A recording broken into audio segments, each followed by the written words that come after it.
Hi guys, today I'm going to share with you how to replace the damaged dust boot of the ball joint of lower suspension arm of a Hyundai, and it's a 2013 i20 model. Now luckily I noticed the damaged boot in time.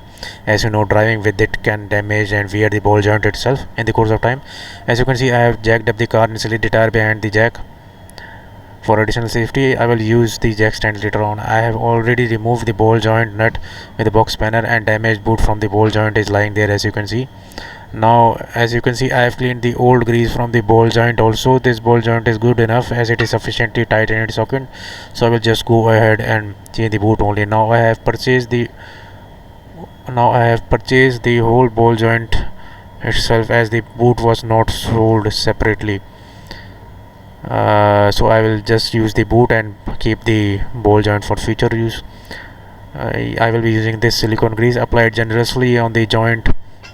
Also fill the dust boot with it as much as it can retain. So as you can see, I have done all of this, and the dust boot is in its place. Now one thing remaining is the boot retainer. It looks like this, you see. And guys, this fixing this is a task in itself. Remember how you put a key in a keychain ring.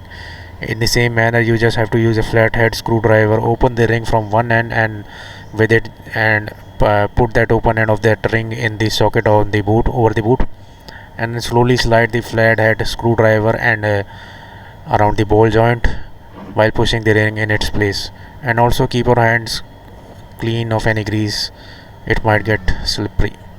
Now after fitting the boot, there is another task, that is tightening of the nut. First you have to hand tighten it, then use the spanner. Now while using the spanner for tightening, if the ball spins in its socket with that along with the nut then you won't be able to tighten it.